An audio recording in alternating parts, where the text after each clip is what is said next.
Welcome back to Tea and Toys. Today, I'm going to talk about the latest issue of Juggernaut, issue 2. Notice it doesn't say the Unstoppable, because he's very much far from that anymore. Right, so, here we go. Yes, this is a Hulk versus Juggernaut video. Let's not deny what the intention is of this video. And as you can see, I am a Juggernaut fan. I used to be a big Hulk fan, but in recent years, I've learned to really dislike the Hulk. The Hulk, for me, is nothing more than a convenient MacGuffin in the Marvel Universe where any fight, any situation, you've got about 101 different Hulks. Oh, there's the Professor Hulk, there's the Savage Hulk, there's the World War Hulk, there's the War Hulk, there's the Grey Hulk, there's the Mr. Fix-It Hulk, there's this Hulk, there's that Hulk. There's about 101 million different Hulks, all with their own excuses and power sets, and then you start getting to Maestros and all that kind of thing. But ultimately, you know, I've seen a lot of back and forth in regards to the whole Juggernaut Hulk debate, and yes, it'll go back and forth, but okay, let's just stick with the issue for 1 minute. I'll show you the fight pages. So it starts off, I'm not sure if, you know, the guy that wrote this, I can't remember his name, Fabian Nicieza, sorry, I probably butchered his name right there. Obviously, you know, it starts off, you know, Juggernaut and Hulk, having a good old battle going on. And obviously the Hulk gets the upper hand, starts smacking down on the old Juggernaut. No shocker there. Throws the Juggernaut again. The Hulk can throw the Juggernaut. The Hulk's been known to lift up mountains in one of his many power surges that he has on and off. And it just goes back and forth. Like, the Hulk is clearly much bigger than the Juggernaut. Now we're currently on the Immortal Hulk, where I don't know the backstory of it. Don't much care about the backstory of the Hulk. I'm sure it's some, oh, he's the angriest version he's ever been and he's possessed by the devil or he's got a god inside him. The usual Hulk whiff waff, bleat a bladder, and then obviously the Juggernaut only wins because some other character siphons some gamma rays from the Hulk and blah blah blah blah blah. You know, there's this version of the Hulk's excuse right there. And it's just one of those things where, for me, the Hulk, he's just constantly changing. I wish they'd go back to this Hulk. The original, ever-loving green Hulk. This is the Hulk. This thing of modern monstrosity is not the Hulk. There's some weird, he's now this version of a Hulk, blah, blah, blah, blah, blah. As you notice, this is the original Juggernaut versus Hulk comic. Again, let's just set the record straight. Neither the Hulk or the Juggernaut have outrightly beaten the other in any of their fights.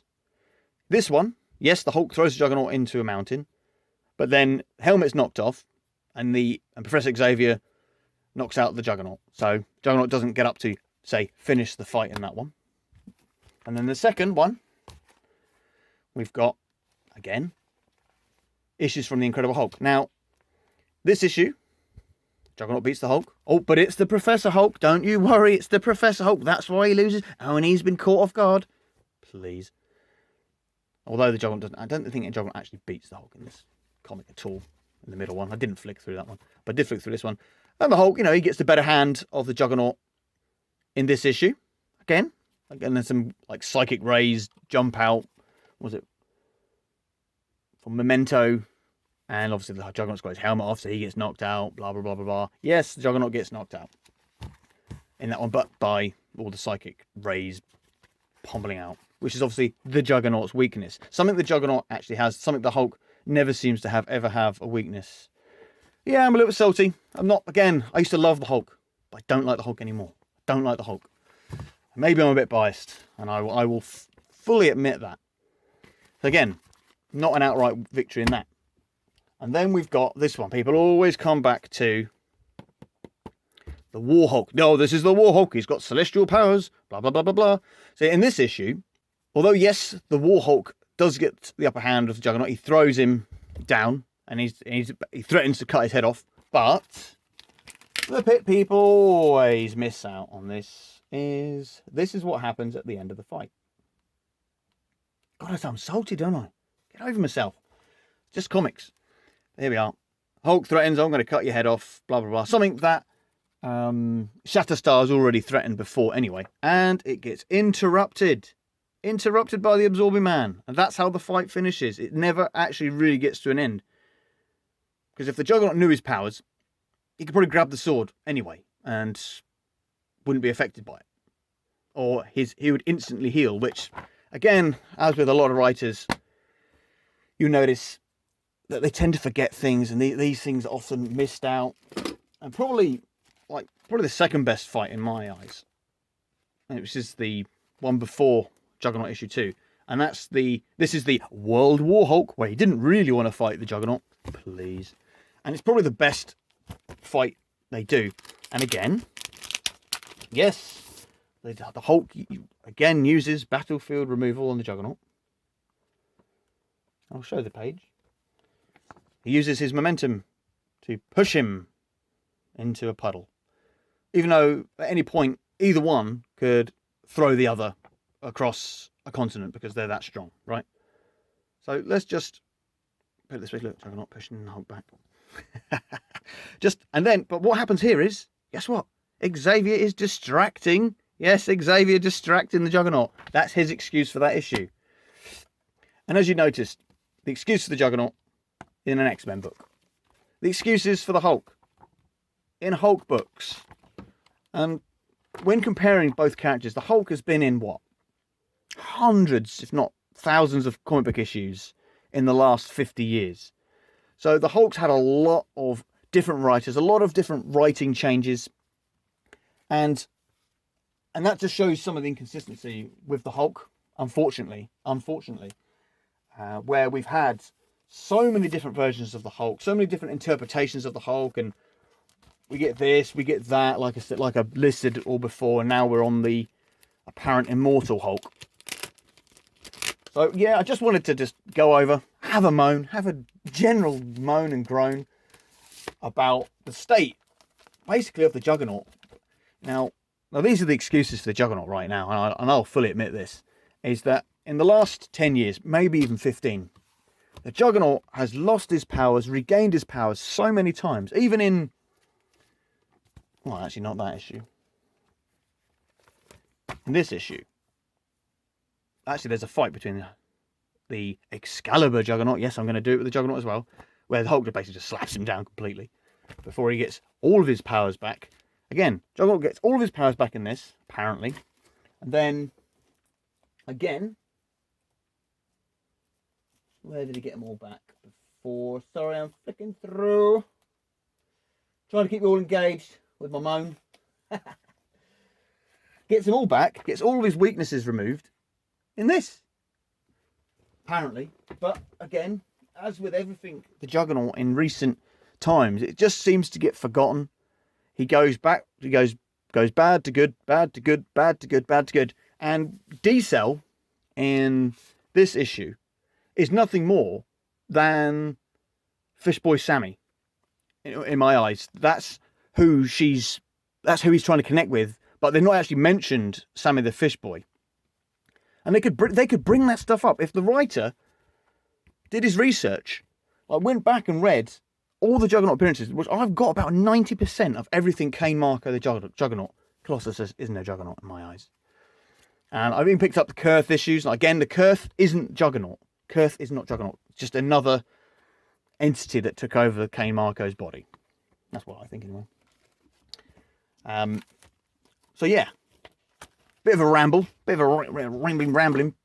But it's just one of those things where the Juggernaut has faced a lot of inconsistencies in the last 10 years in particular, with losing his powers from his Thunderbolts appearances to the later X-Men appearances, and then he helped the X-Men again, and he didn't help the X-Men.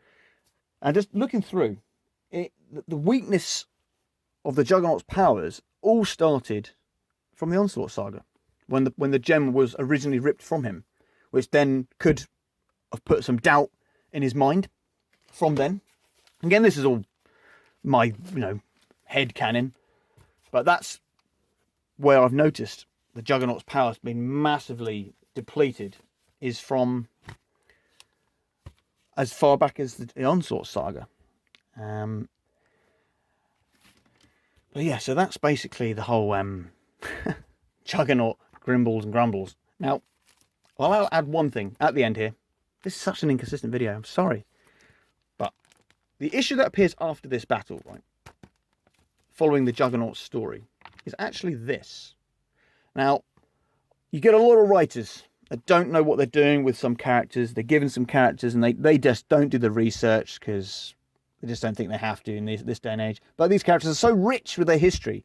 I believe if you're going to take on a character, you have to read up on those characters. Now, this issue perfectly explains why the Juggernaut isn't this dumb, head down and charge guy like the Rhino. This page perfectly explains it for me, and I'll always bring up this issue, which is often forgotten. That's actually the continuation of that story, because he gets the sword that the Hulk is using. Juggernaut takes it, I believe, to try and heal Black Tom. That's kind of what the inkling I'm getting from it. Back in 1997, this was. New York City. Many who have been unfortunate enough to face Kane Marco have confused his single-mindedness with a lack of intelligence. They were wrong. They were wrong. Now, I understand.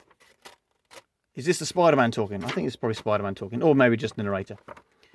The son of a famed nuclear scientist, Dr. Kurt Marco, and stepbrother of mutant researcher Professor Charles Xavier, is far from stupid. If you don't agree, you tell him. Exactly that. Bang. Not stupid. He's just hot-headed. And this is just one of the things that bugs me. That they need to just get the Juggernaut and just do a damn half-decent story with him. Like, even in this latest issue, it all turns on the Juggernaut. Oh, the Hulk goes, oh, well, everything I've been blamed for, the Juggernaut did too. It's like, yeah, that's why you were thrown off the planet, because you killed people. And then you came back all angry, blaming others for it. No, Hulk, you killed people, Dr. Bruce Banner. Sorry. Just, oh, so inconsistent. I'll say it. Like and subscribe and comment the hell out of this. I want a proper Hulk versus Juggernaut comments in the comment section. Just do it. Get angry. Get even angrier. Because the angrier you get, the stronger you get, remember? Have a good day, guys. Hulk or Juggernaut fan, just have a good one. I'll see you guys in the next video.